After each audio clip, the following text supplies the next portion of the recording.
Hello, everyone, and welcome back to a wonderful week of LCS Academy. It is so hot outside, everyone. It is.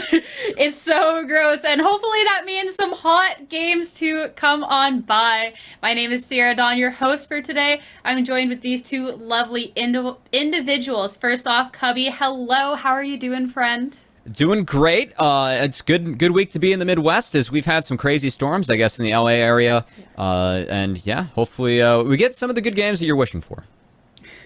Fingers crossed. A new face to the broadcast as well. We're trying to save you until tomorrow, but everything's aligned that you get to join us today. Hello. Thank you so much, Pyrotechnics, for joining us. How are you doing?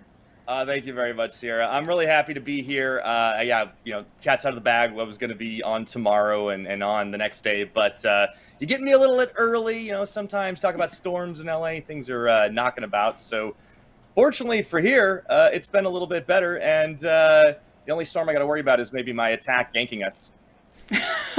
All right. Well, hopefully if that does happen, it does get to happen on camera. You always got to do it for the content. Am I right? It may happen. Hopefully. I mean, maybe not hopefully. We'll save that for later.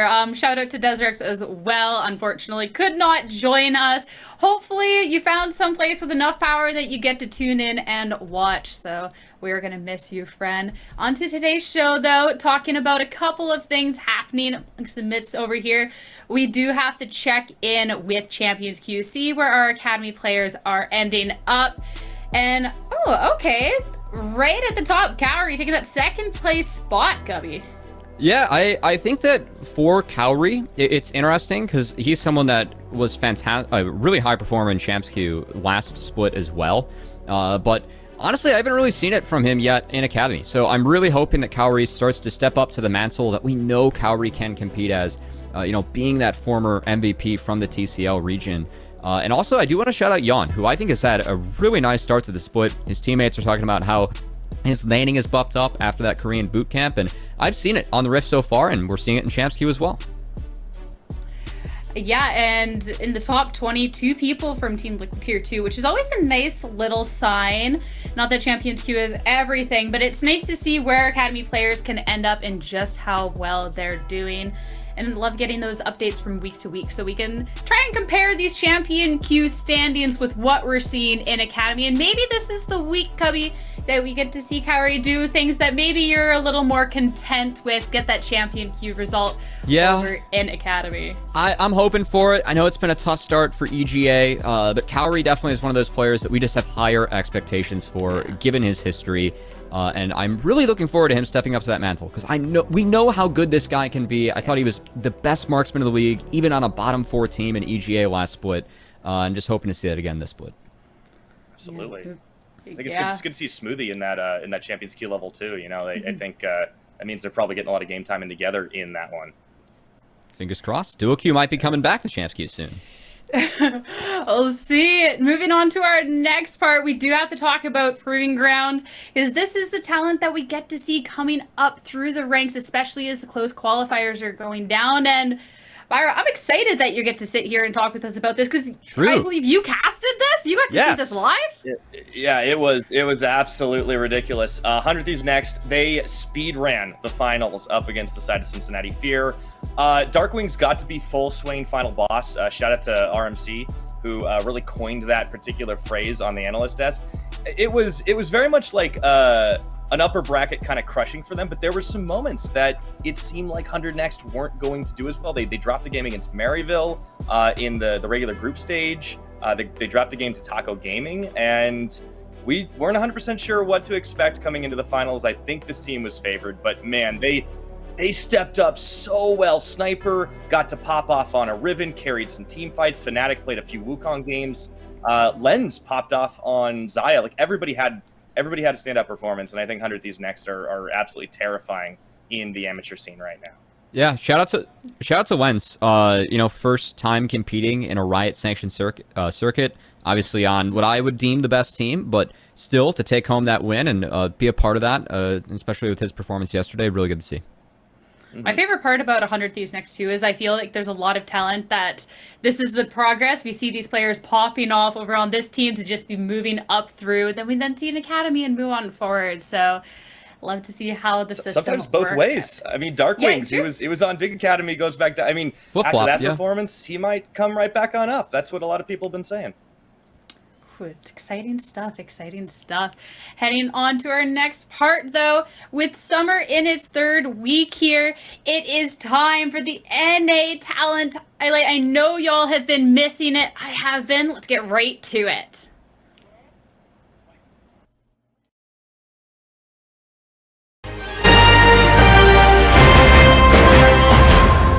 Hello, ladies and gentlemen. We're back with the first episode of the NA Talent Update for this summer.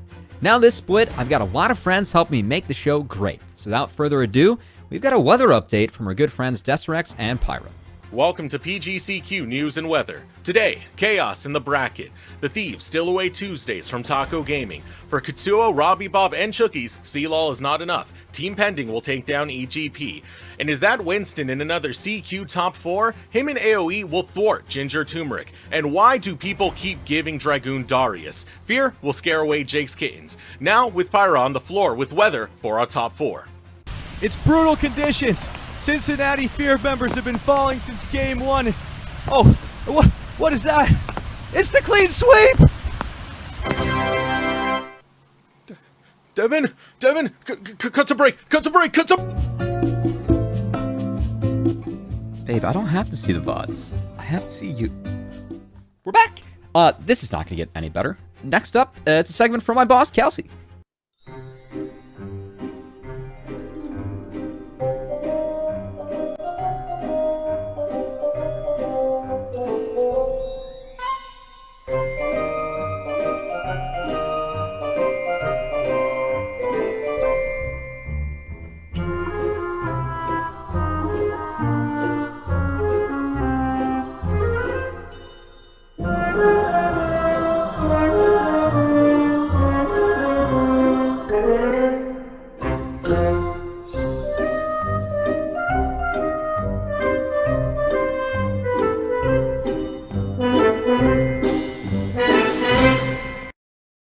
Now I'm going to keep this brief because Team Liquid sure as hell did.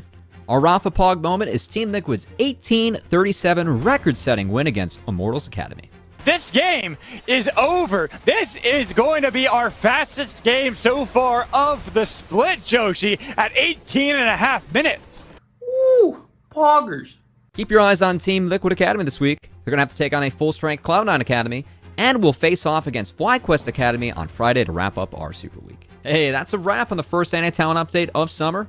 We'll be back with more Week 4, and I'll bring some more friends along to help me out there too. Until then, may your weeks be filled with positive gaming experiences.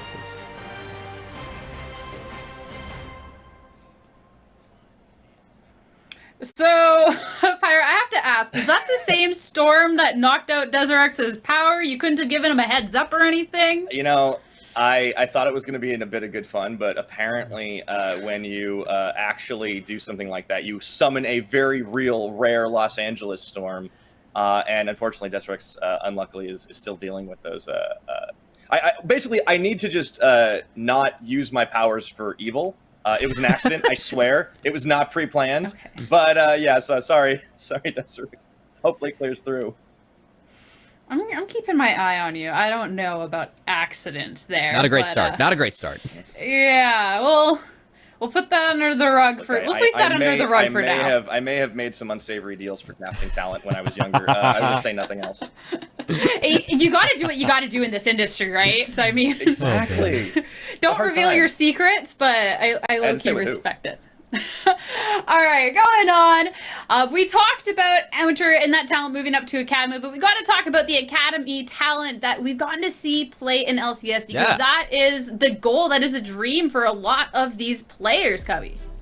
And I mean, for some of them, it's been a good start. I think especially for Dokla, our most valuable prospect.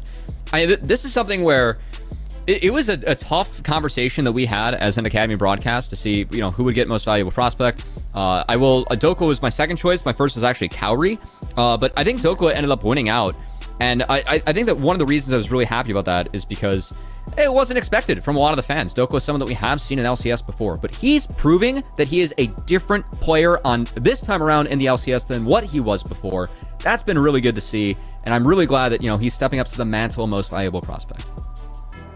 Absolutely. I think he's still got a little bit of that swagger too. You heard him in the post-game interview, talking about how, not only was it good to be back, but that he had just felt pretty confident through and through, and coming back onto the big stage, everyone's shouting him out. Big Dokes is back.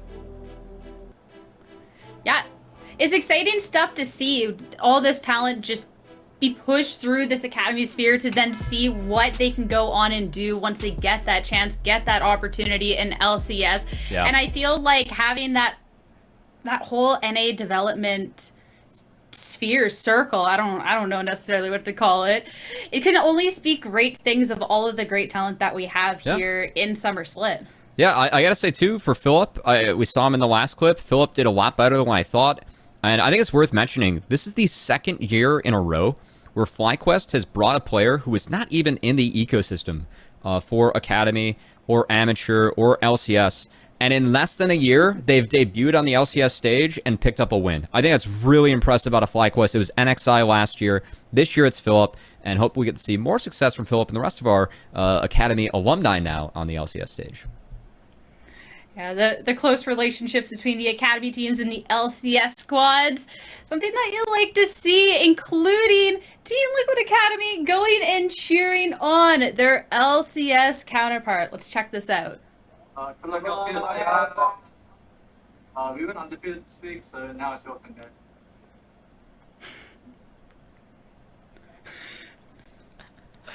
Oh, the hidden blue at the end. I love it. Right? Well, Pyra, how did that go for them? How did that go? Liquid had played pretty well to start the split off. But spoiler, I was there as well. I was watching some of those games and really enjoyed not only the whole tailgate they set up where they had all the little blues that you could adopt, but at the same time, it was good to see them back, firing on all cylinders. I got to talk to Whippo after the game. The team feels pretty confident after what was a disappointing end to Spring Split. Yeah, and hey, 7-0 week for Team Liquid across both Academy and LCS. I know, Good stuff. right? Yeah. Massive. And Team Liquid, what can't they do? What can't they do? Maybe not have as great of a social media presence as Dignitas has, because I am loving these tweets. That is a direct challenge, by the way, Team Liquid. But look at this. Dignitas praying to Diggy for a Dig win. Oh, Diggy. Yeah, Speaking of summoning some circles, solid content. maybe that's what brought the storms today. This looks dark. I'm gonna say it wasn't my fault this time. We're gonna blame Diggy.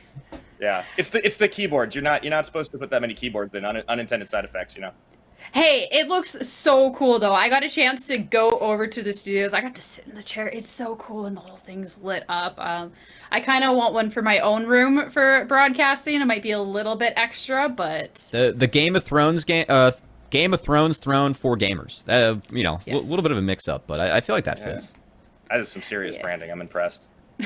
I was trying to think of a play on word something with Game of Thrones, but I'm not gonna. That's actually gonna be my new tongue twister. Warm up now. Game of Thrones throne for gamers. It kind of starts. I can't do it right. Wraps back around. Not good. Game of Thrones for gamers.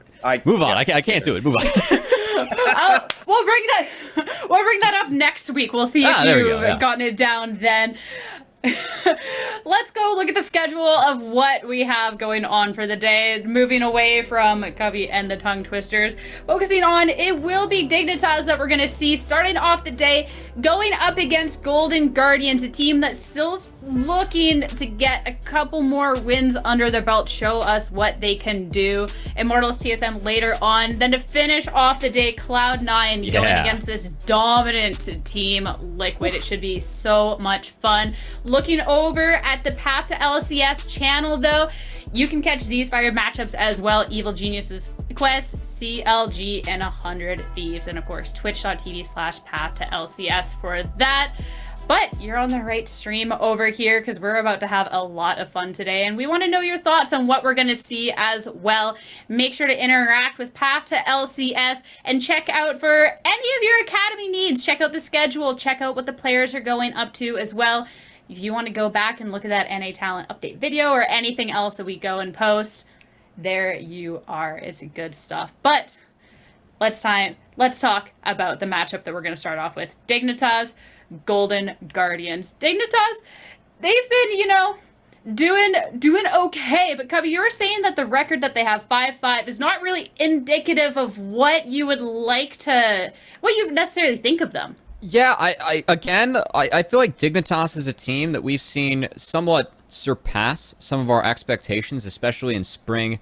Keep in mind, this was a roster, while it was a little bit different in spring, everyone unanimously thought this team was going to be 10th, or at least a bottom 2 team. They ended up being middle of the pack. They took 6th in the regular season. They were 7th, 8th in Proving Grounds as well. And I feel like the team, again, they have more to prove this split. And so far, this split, I've actually been pretty impressed with Insanity. I think Insanity's been playing really well and has really helped carry Dignitas to some of the wins they've had, especially on the Azir, where 3 out of the 5 wins that Dignitas has picked up, Insanity has been on this champion. Yeah, and it feels like a good time to be good on Azir right now anyway. Oh, yeah. You just have the ability to just set up these insane team fights. So, even though he dies at the end of that clip, it's still a pretty feels-good man if you're Insanity. No, you can't get one shot anymore as the Azir. So he went from being like just a lane bully that like you just one shot and control later to now being that late game emperor that we were used to seeing when he first debuted on the Rift. Really good to see. Insanity's taken full advantage of that too. His Azir has been fantastic. Moving on into the Golden Guardians roster now, 1-9. There has been some struggles here happening with Golden Guardians. I mean, we've seen some promising things, some promising plays, but it's not enough to necessarily get these wins or to be one of these teams that we're talking about more at this point, Cubby.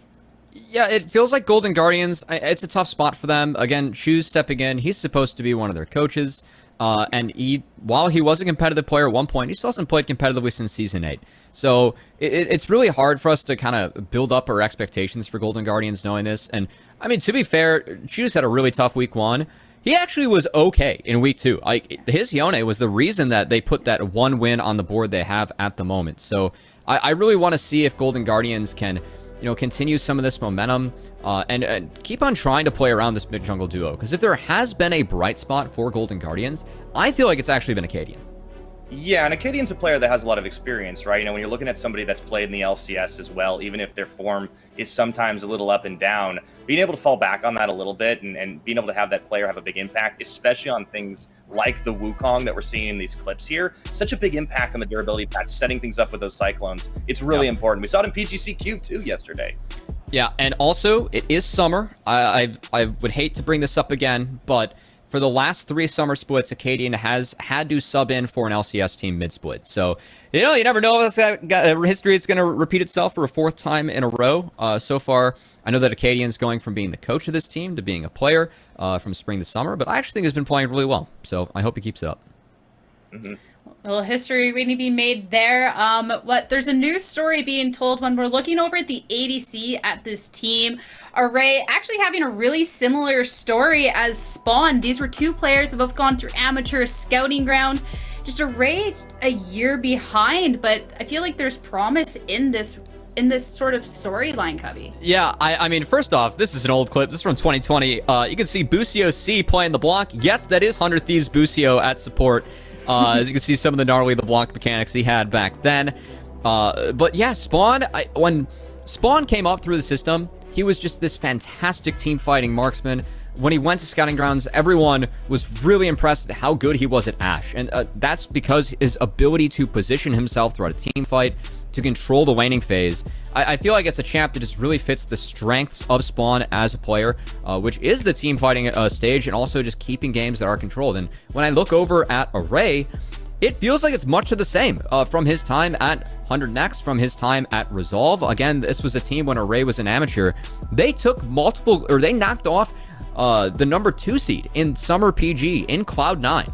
And a lot of that was because of Array's Tristana. So I think that there are a lot of comparisons to be made between these players, and honestly, it's going to be fun to see them go toe-to-toe on the Rift and see if Array can live up to some of the expectations that some people, especially Deserex, had for him hopping into Academy. Yeah, for sure. I love when we were talking about in the preparation for the match, like, oh, it's really similar. The stories are so there, except Array is like just 1 year newer, and if he can kind of follow that path and get some more acclaim for himself, really cool comparisons going up against each other today. Yeah, well, we got to see the flashbacks. We got to see where those two players were, but let's check in on where they are now. Especially the fact that Array is chasing the same story, the same path that Spawn has already been along, and it could only lead to good things, Pyra. Yeah, I think it'll be exciting to see this kind of, I don't even want to say like rivalry, I guess it kind of is, or it's building up to be that sort of thing. How it continues, how that starts to become much more of a force here in Academy. I've seen a couple more clips of Array and really like some of this Callista play that we've been seeing out of him. Yeah, I think that, again, for Golden Guardians, it is tough to have, you know, a full diagnosis of where we feel like they're at. Like, we know that they're struggling, but I don't really want to, you know, come to conclusions until they get leader in. We see a couple weeks of play. But I think one of the good things for Golden Guardians is that it feels like, especially this past week, Acadian and Choose were working well enough to actually pick up a win. And also, I feel like Chime and Array, they've had a couple lanes where they've done all right. And that is, you know, some of the comparisons we have between Array and Spawn. We talk so much about their strengths in the team fight, their ability to position. The one weakness for each of these players, especially Array early on here, is really laning and trying to find more advantages in lanes. So it might be good to see if Array and Chime can step up to the table, because Chime and Stixay last split were fantastic for Golden Guardians. They were the strongest bot lane.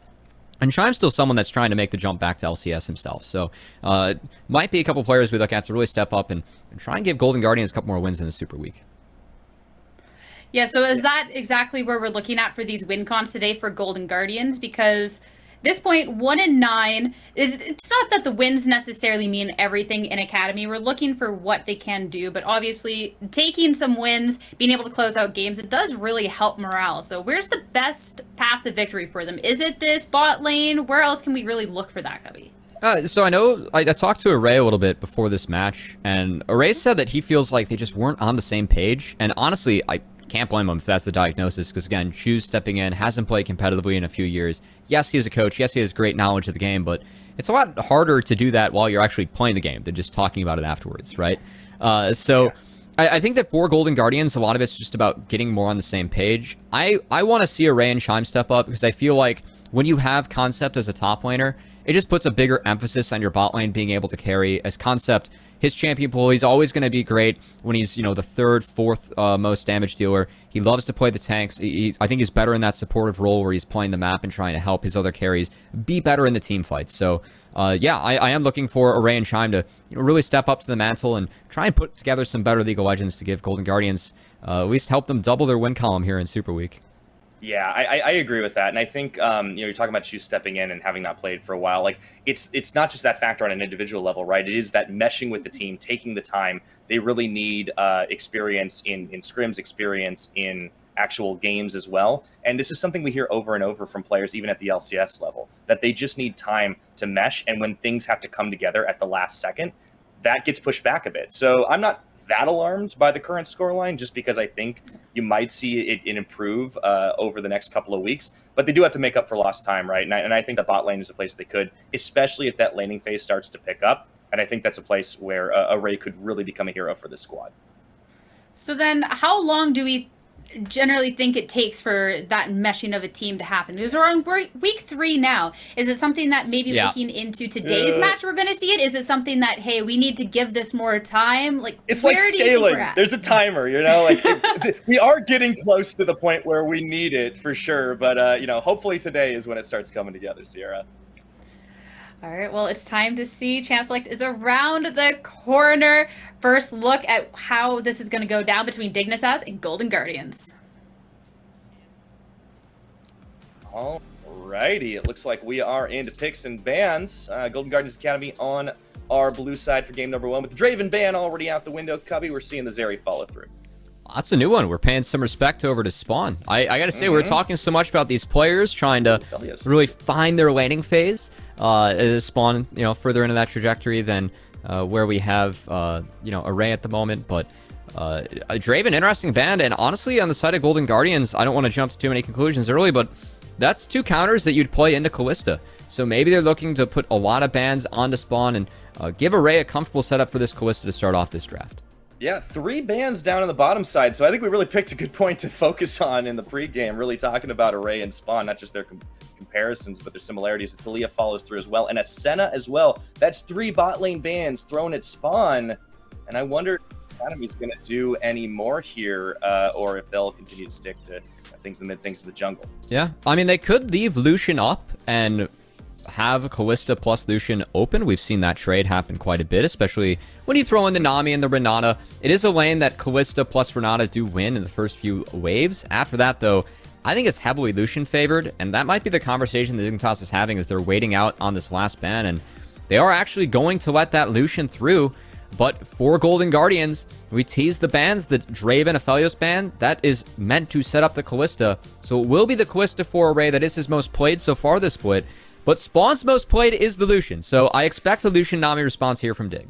Yeah, I was about to say, like, you throw so many bot lane bans, but you got to keep in mind that Lucian Nami has just been tearing it up at so many levels of play. I do like the Wukong being thrown out by Dig Academy as well. Acadian won't get a chance to shine on that champion. Although I think with the jungle pool being a little bit pinched too, I worry a bit for XU. He has played a lot more of those, like, damage dealing junglers. We've seen the Viego, we've seen the Kindred come out. But, I don't want to say his play's been a little sus, but I feel like his play's been a little sus. And XU himself said that he hasn't gotten off to the best start of his split in an interview earlier this season. And hey, this could be a great opportunity for XU to step up to that mantle, because he is a rookie that we were and still are very excited about in the system. Has already picked up an LCS win. We know what this guy can do on his champion pool. It's just been about expanding his playstyles and staying consistent. And I'm curious to see if XU ends up going to that Kindred that you mentioned already here, Pyra, as Viego locked in for Acadian. That has been XU's most played, but I've seen him play Kindred into it. I feel like it'd be a very squishy setup for the side of Dignitas, but would not be surprised if they grabbed it here, or they could power pick that Azir that's been so big for Insanity. Yeah, that would be a big one too. In terms of the jungle, how do you feel about the Lilia? Well, okay, never mind. Okay. Don't talk about that because he goes in the Lee Sin. This is something we've seen at least once. It is feeling like it's pretty heavily invested in the early game for Dig Academy right now. And, just thinking about how this team tends to find their wins. I mean, they can smash bot lane. That's been a big one for Spawn and JJ. And it is XU's Lee Sin, and this is his best champion. Talking about how he's trying to diversify his champion pool, his playstyles. Lee Sin has always been there for him at every level of play. Always excited to see him pull it out here for Dig. But we have the bot side locked in with junglers, so looks like a lot of focus going over to maybe taking away some of the champions that each team specializes in.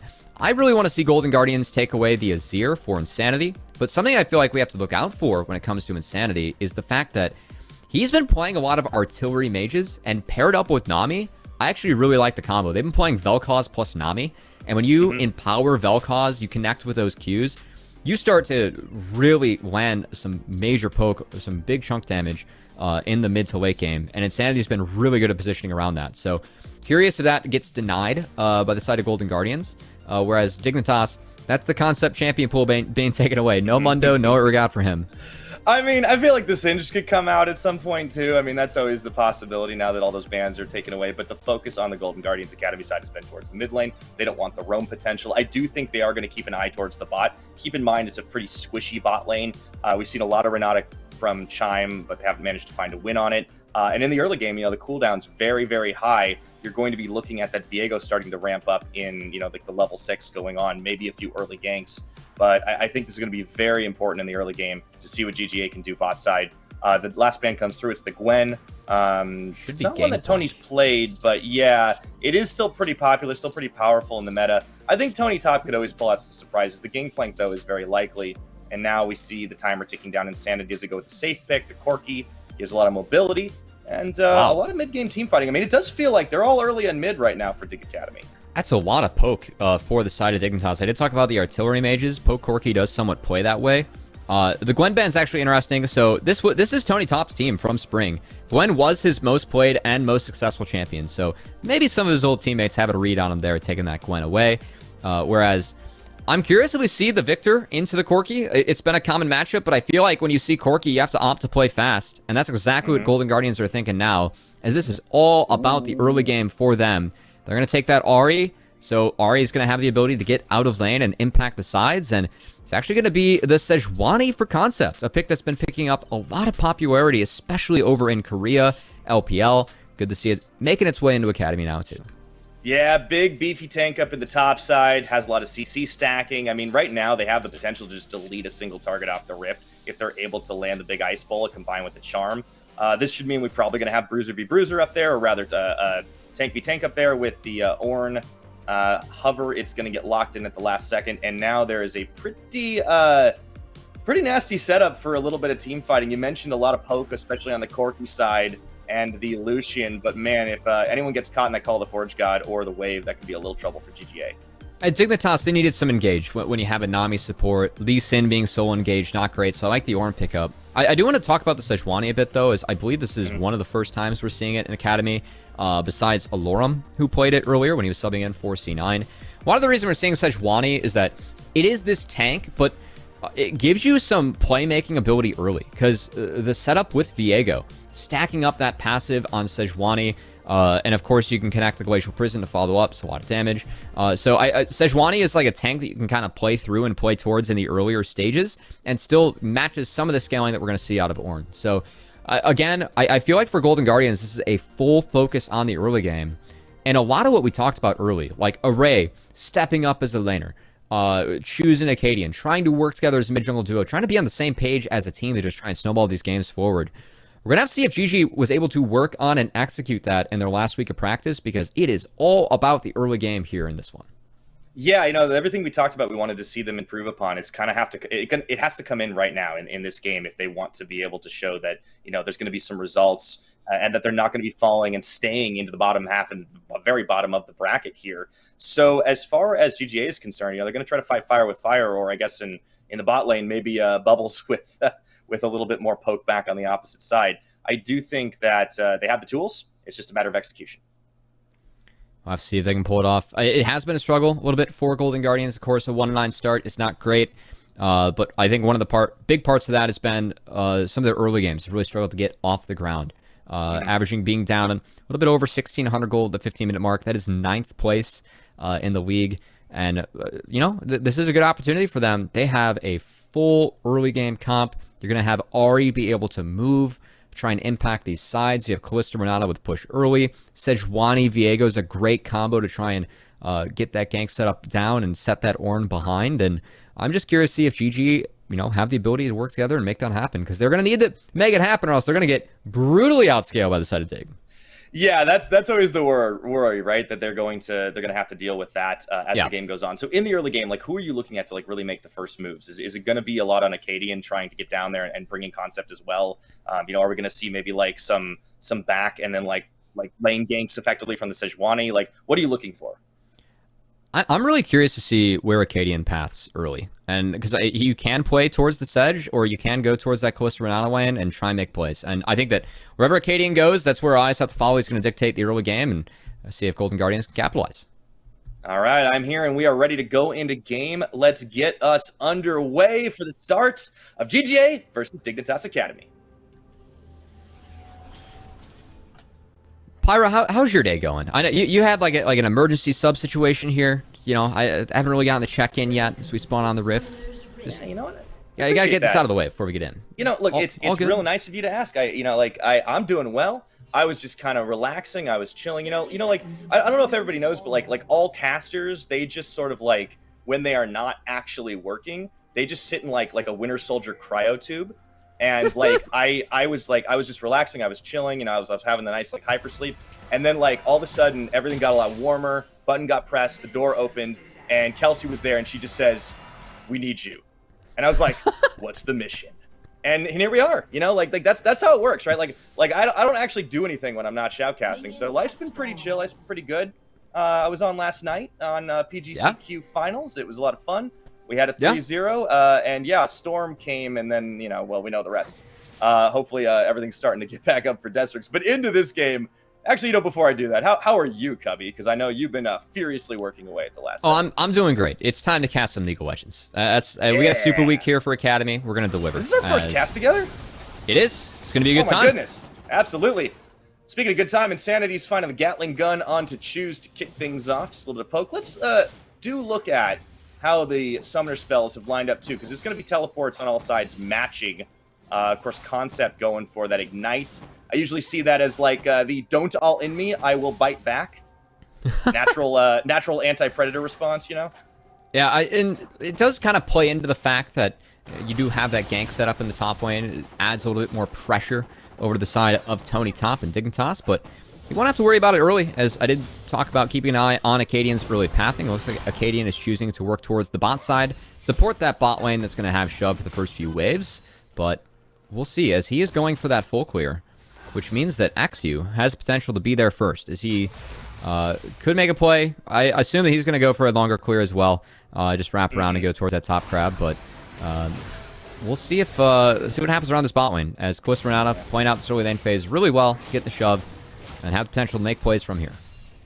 And this is a comfort zone for Ray and Chime, right? Like, this is some of the most played champions they've done together at the moment. There is a little bit of weakness in the early game between the Kalista Renata, just because, you don't usually come online as much early on, especially compared to the brutal bullying that Illusion Nami can do. But the fact that they're matching, the fact that they're not falling behind, losing out on too much farm, it's a good sign to kick things off. I think they're probably just trying not to get shoved in, not to get ganked too hard. They're playing forward. There is a lane ward behind them, so we will want to keep our eyes on the junglers and see who makes the first move towards bot.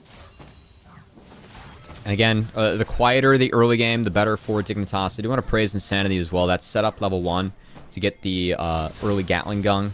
It's actually really helped him in this lane, as he's going to eat the charm, and it doesn't matter. He's chunking out the Ahri, and if that Corki is allowed to get to the later stages, it is dangerous, but at the moment, Concept's the one who could be in danger, but a nice Trinket Ward is going to spot out that gank, as Axu's going to have to return to that crap. Yeah, wards save lives. That's one of the few things that hasn't changed in League of Legends over the years. Shoes is a little low under tower here, but Insanity can't keep the push going. He's out of mana, so he's going to go ahead and go for a nice back, and Shoes keeping on the up and up with the farm. I think that mid lane, that's going to be about who makes the first run. But you talked about the timer, right? You talked about how GGA are going to have to be the ones making the moves and trying to get themselves ahead so they don't get outscaled by this team. Keeping an eye on Acadian, who else do you expect to try to make roams in the early game?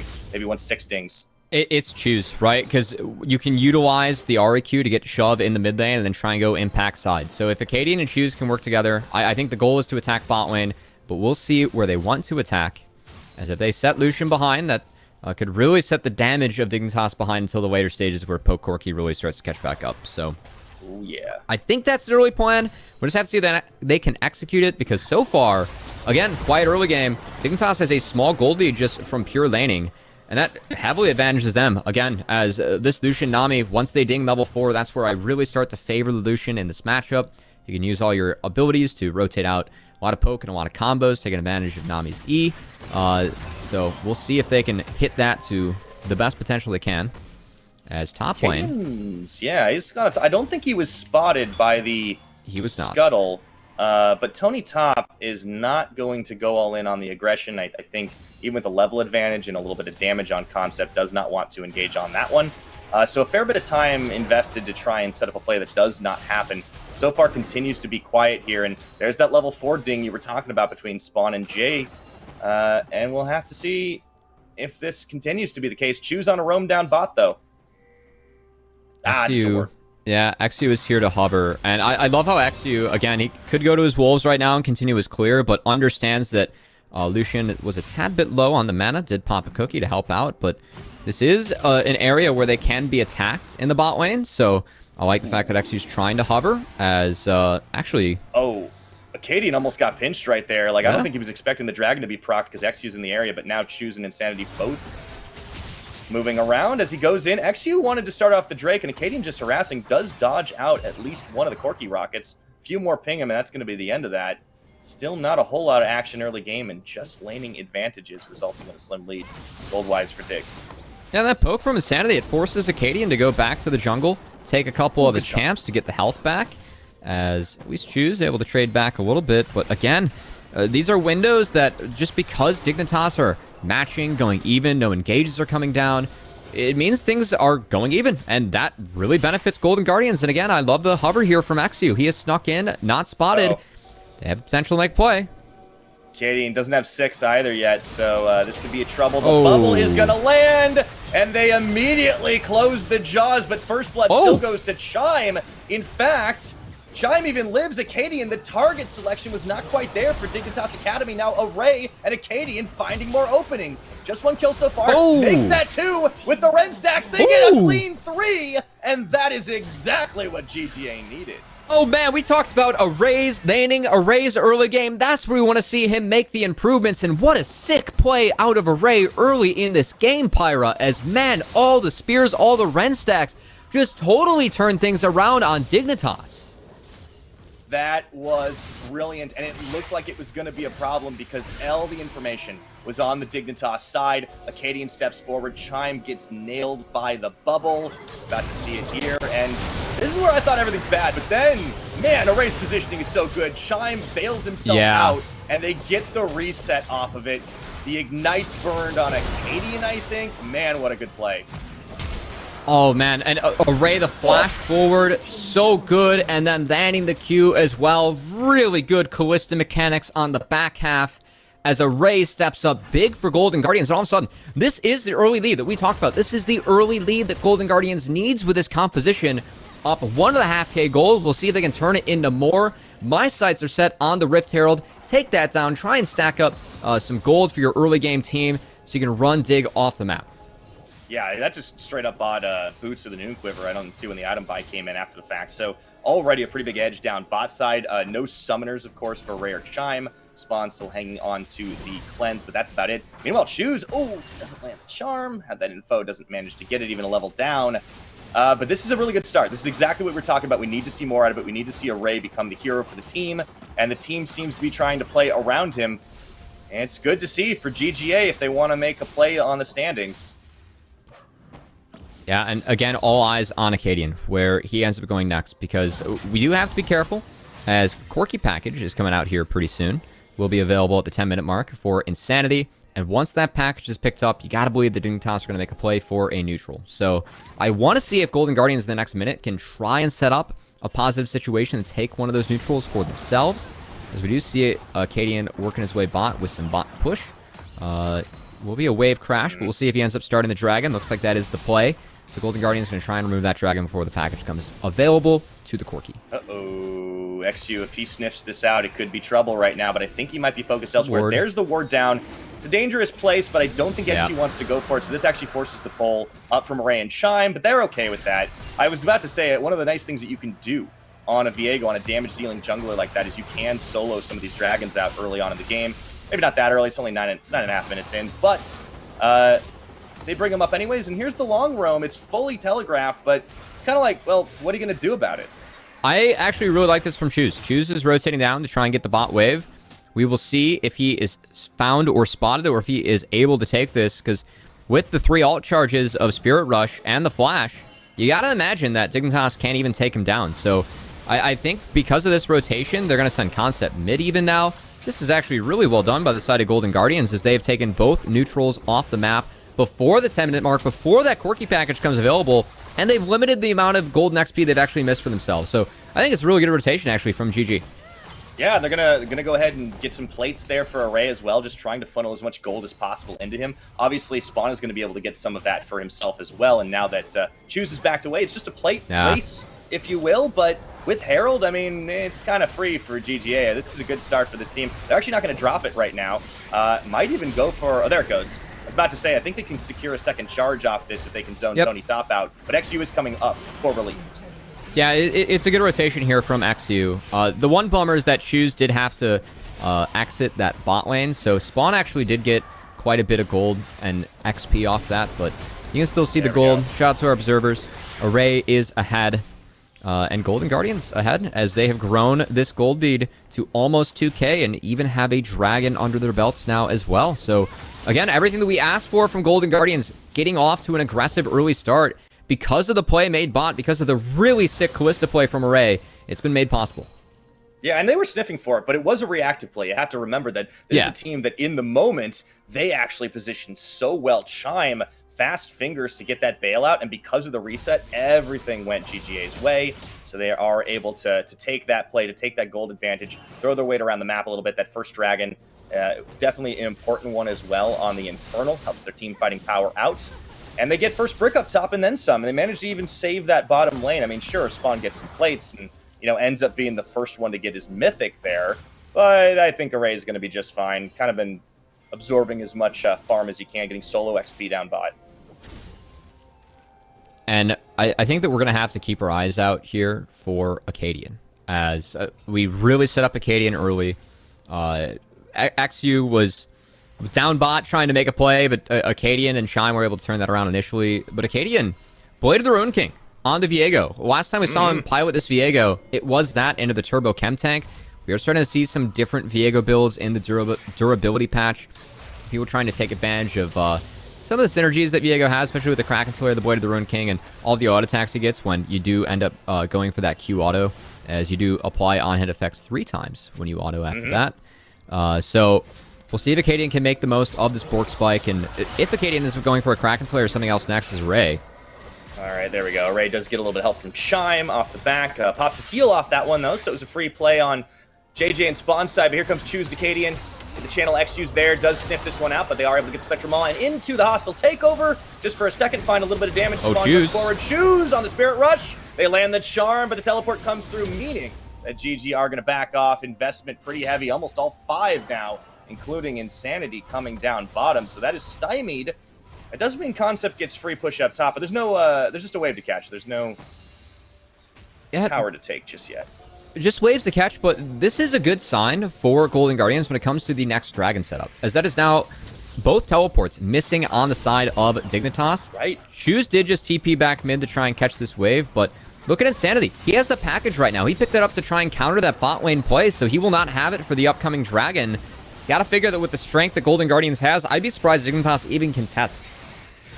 I think they might give this one up. I mean, you said at the beginning of the game, right? We're looking at the scaling side for Dignitas anyways, so they probably aren't as worried. I mean, yeah, you want to stop the bleeding a little bit here, but it is 3-0. It is a tower lead. It is a gold lead of about 1,000 and some change. So it certainly could be a lot worse for Dignitas Academy. There's the package Valk into the Charm land. Nicely played by Choose. You know, we were wondering about his mechanics over the last several weeks since he was a pro player a while ago, if you will. Yeah.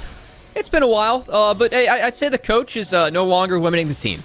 You know what? As a coach is subbed in, I have been in that position before. You never want to limit the team. I feel like Choose has, gotten himself back in shape a little bit to be more of an asset here for Golden Guardians. And looking at Golden Guardians again, Tony Top, he doesn't have TP, so he is still walking to this objective. And I gotta believe the Golden Guardians is just gonna burn this. And if I'm Dig, I don't contest. There's no way that you opt to actually contest this play. You are scaling. You heavily outscale the enemy team. Just let that one drop and live the fight another day. Yeah, like you're not like, if anything, you want to go for the fight, right? Because like you don't want to contest a Callista on a neutral objective because Ren stacks are basically another smite at a certain point. And and because you're playing for scaling, you don't want to take the fight that early. So it makes perfect sense. They just see that up. Really good vision control as well for Golden Guardians. They managed to keep everything pretty clean and clear. And we've got a Hextech Rift on the map, it looks like, and that is going to be a whole lot of fun. I do love this one because it just means shenanigans, Cubby. We got the gates, we got the ports, as we can see Acadian and Sean taking advantage of that instantly. And gates for the side of Golden Guardians, hopefully it leads to some faster rotations. Because, again, Golden Guardians, we started the game. We said, hey, this is an early game comp. They need a lead. That lead is now dwindling to about 800 gold, and I think that's fine for the side of Dignitas to be down 800, but we'll see as, a nice block for good night. More, Acadian and Chime, they're going to be able to take that kill there, auto attack from Chime to finish the deal, and they just lock up XU. Acadian even able to take over his body. Spawn's in some serious trouble right now, Cubby. They don't connect on the Sonic Wave. It's okay, Acadian, you weren't playing Lee Sin anyways, but they're going to be able to get this with face call. Easy peasy as you like, Array grabs another. Well, I said that Golden Guardians needed more. They delivered. They make the play instantly. GGA is flashless, and Acadian, he's the one that starts off that play as the playmaker of this team, buffering with that Viego ultimate that was done beautifully. And on the side of Dignitas, they just kind of walked in one by one there, Pyro. That's a pretty big mistake from them that is heavily punished by the 10th place team we have in the standings right now. Yeah, this is huge. We were talking about the coordination. We wanted to see a little bit more from GGA, and it certainly has delivered so far. They've put kills on the priority targets. I mean, a couple in the pocket of Shime as well, but I don't think he's too worried about it. Let's take a look at that one again, because, man, it was a hunt down for Acadian. Oh, just beautiful. Again, it spots JJ just by a sliver, drops the control ward, buffers with the ultimate, and then it's just a 1-by-1 hunt. Love the proactive flash 2 from Shine, but oh, got more action. Array. Yeah, Ray's in trouble. If he can survive this, this would be massive. He gets shut down, but not before grabbing a kill right back. It's mutual shutdowns. How often do you see that, Cubby? Not very often. I'd say that does benefit the side of Insanity as he got the bigger one. He is that Corki. So Array has been starved out of a little bit of CS in this mid game as all the rotations from Golden Guardians to make sure they're securing these neutrals. They've been doing it as a 5-stack, and I think it's forced Array to miss a couple of waves, and maybe we're seeing that. Champions though. Yeah, he has farmed up some champions, but look at the CS that Insanity has at the moment. We're 17 minutes into the game. That is 190 sitting on the Corki, as he's done a really nice job of making sure that he is securing the resources. He is trying to get to that absurd breaking point that Corki has where the poke is just so hard to deal with. And again, that's why we are putting such an emphasis on Golden Guardian snowballing this game forward, trying to continue to play this quickly as they drop Shelly. Try and take the mid-outer turret. Should do so successfully. Yeah, they will. Ooh, and even going to get some change as well. At least look for it. JJ forced to flash away. And the root on, and Insanity's still pretty big. Oh, Tony Top. Here comes the flank from Tony Top, and now you got to reposition for Golden Guardians Academy. They are going to get concept bailed out, but not long enough as they couldn't quite find the reset. Without that front line, forced to back away, and that's Dignitas picking up their second kill of the game. And I think they're going to rotate around for a bit more, try to starve some jungle, maybe get that bot turret they had so much damage on earlier. Tony Top against his own team. Old team, I should say. Really good TP flank as that play was made available again by some of the poke that Insanity's been connecting to. Good buffer onto the Viego there to get out. And Pyro, we're 1 minute out from this dragon. Look at that gold gap. Dignitas, they've been closing it. Yes, it's 7-2 on the scoreboard, but that gold's even. Corki almost at that 2-item spike with the evolved Miramana. I think these next couple of dragons are really, really important for the side of Golden Guardians. If any of them drop, that's another 5 minutes that Dignitas have to scale. And I think given how far ahead the Corki is at the moment, you cannot give them any more time on the map. I agree. You're gonna be looking at the Corki. Another buy comes in. That's the Ludens. On the opposite side, Array gets Ginsu. So I feel like we're gonna be watching Array. We're gonna be watching Insanity. Somebody is gonna be the hero for this team. And I think it is going to be a very impactful dragon fight here. Package on for Insanity as well. He is looking for someone to sign. Wait a minute. No, does he have package? Yeah, he's got the package. I think Golden Guardians, if I'm GG, I want Concept to trade his ultimate to get the package out. You are trying to get the package out of Insanity, force him to package backwards, force him to drop that before the objective comes out. Insanity doing a very nice job of positioning. Will be a TP. Into the fight. Look at all this poke. There's Choose. Okay, Choose needs to land a really clutch charm here. They don't see him just yet. So there it goes. Doesn't connect. They do get the stun up and Tony Top. In comes the package. Valkyrie moves away as the rest of Dig open up. Acadian already out of this one. And what a brilliant setup. They will claim not one, not two, but even more here. And now Choose running for his life. They're going to let him go. And they only lose XU on that one, but well worth. This cuts down the Dragons. Dignitas get a big win, and Insanity even teleports up to the top. This man's multitasking like crazy. And, I mean, just like that, this game goes from Golden Guardians putting in 18 minutes of great work on the map. Yes, I think they dropped a couple too many waves, but they picked up all the neutral objectives. But just one fight, one package where Corki has his items, turns everything on its head as the ult from Concept goes sideways. A couple rockets landed from Insanity. That's enough for him to go in. And look at all the damage he pumped out onto the backline untouched. Insanity has been fantastic this season in Academy, and he was fantastic in that team fight to give Dignitas the lead on the map. Yeah, Golden Guardians, it seems like they just kind of lost their heads in a moment, too, when that all happened. The moment the package valve comes in, attention is split. You see Acadian trying to go forward, the rest of the team in full retreat. Concept just getting chunked out. They have a chance to try and reset, but now the gold game is flipped. Dignitas Academy, the ones in the lead here. As we press the 20-minute mark, Baron is live on the map. It would be a bit risky, even in a Callista comp, to try and force the issue here for GGA. So where do they go from here, Cubby? The timing is starting to get a little bit rough. Get picks with Ari and Viego. That is the backup plan. I like it. That is the backup plan. And honestly, something that Sejuani sets up pretty well for, too. But Golden Guardians, they get drastically outscaled in this game. And I think that if they have any chance to win, they need to get the first kill of a fight, get Viego a reset, and just pray from there. but fighting on even footing against the team that has Corki that is fed is so difficult in the later stages of the game. So, and it's really important that Golden Guardians just tries to find any picks they can, as at the moment, they've done a good job of at least maintaining map control despite their gold deficit. Certainly the case. I think, we talked a lot about how GG can win this game, but Dignitas, they have been playing very well for themselves, and stymie the engage. Choose gets popped. However, there is a bit of a bailout here. Do they have enough of a second wind? I think they do. JJ is going to be the one to get the kill credit, even though there is a hostile takeover. Not nearly as hostile as would have been hoped by Golden Guardians. Concept tanking through the rest of the team, and he will sacrifice his own life trying to secure spawn, but it will not be enough. It's a 2-for-0. Dignitas keep on rolling. Love Spawn's use of all of his summoners there. Just waiting till the last second, so when he needed them. Really good stuff.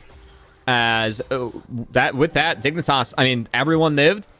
Another great angle, and that's going to be Baron now, going over to the side of Dig. We'll see if Acadian can stop This one up. Insanity going to zone Acadian off of this one. He could try for the hero play, but I don't think he wants to give his own life for this Cubby. This is going to be Baron down to 6,000 HP. A little bit too slow off the respawn to try and react in this one. So now, I think they just take this nice and easy as you like, and they kind of just have to watch from the Golden Guardians side as their hopes and dreams are starting to fall to pieces. And again, for GG, Acadian's going to fall. Yeah. Nice try, almost Insanity, but the definition of Insanity is doing the same thing over and over again. Expecting something different. Oh, boy. I think they're starting to high-five their way into death, Cubby. We've seen this before. Oh, good night. Yeah, again, Golden Guardians, they understand this game is over. It's wrapped. Just trying to make any plays they can. I respect it, but I feel like for Golden Guardians, again, they had a decent idea of how to play out the map, how to play out this comp early. It's just that they didn't get enough resources. And when you have Corki that is just sacking the first 15 minutes of the game to only get himself resources, Insanity played out this lane phase so well as the Corki 2 just was never under any pressure against Choose. This is what happens. Corki takes over, and that's exactly what Insanity was able to do. Oh, yeah. And really, massive shout out to Insanity for playing so incredibly well in this one. I think while the bot lane looked really good for Golden Guardians early, the mid lane, Insanity just did so much work, and Choose, no shade on him as well, but Insanity's just had such a huge impact for the team. Packages have been great, and let's take a look at how everything has been going down. This fight, I think they're trying to force the issue, but it's just too little. Choose gets outplayed by Spawn and JJ. And Spawn in this fight, we praised both Spawn and Array's team fighting. Watch Spawn on the back half. As he's, he's got his whole team, he's peeling, just trying to kite out the Sejuani. But these are the small things I look for with marksman, judging talent, just waiting until the last second. We're going to use the flash. We're going to make sure we get out of that Sejuani W. Then Q comes in. All right, we're going to respond with Gale Force. Like using all the tools you have at the disposal of that champion at the last second, but using them perfectly to survive, to pick up the kill, and then pick up the Baron. Really good stuff coming out of Spawn, even though that early lane phase did go in favor of Array. Good to see Spawn showing that he is that premier team fighter that we've really set him up to be. Yeah, and this Lucian Nami has done a lot of work outside the laning phase as well. I was actually kind of wondering what was going to happen, given that it seemed like Array and Chime were having the edge early on. But they've done a lot. They've also been able to get those Ornn item upgrades. One of those things that we don't often mention is a little thing about Ornn is he can really give you a lot of extra efficiency in some of those items, give you a little extra oomph. And now Dig starting to use every little advantage they have to close this one out. Here comes the special delivery. Let's see if Concept is going to last more than a few seconds. I don't think so. Even though Acadian goes in for the play, the rest of his team is waving goodbye to his health bar and their chances in this game, number one. Spawn unleashes a full culling, gets the double kill. And Dignitas Academy just looking so good. I mean, they certainly made a bit of a dark bargain, it seemed, praising Diggy, and I think it has paid off this game, Cubby, as they are marching straight into the base. 26 minutes, and I think this is going to be it. Yes, all hail Diggy, and all hail the late game Corki. As, again, Insanity was so big this game. XU, one more for the road, kicking Array into his team. Good stuff from Dignitas, again, surviving what was, again, an okay early game from Golden Guardians. They got all the neutrals.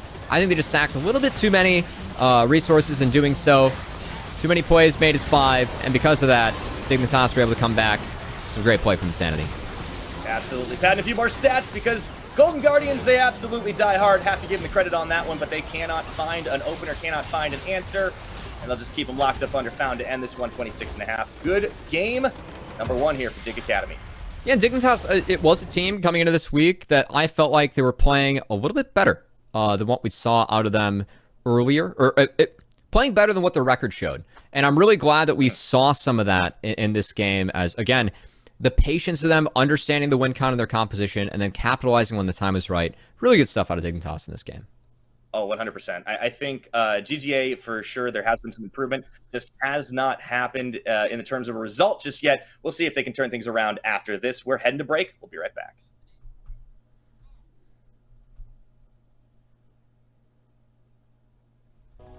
Weather.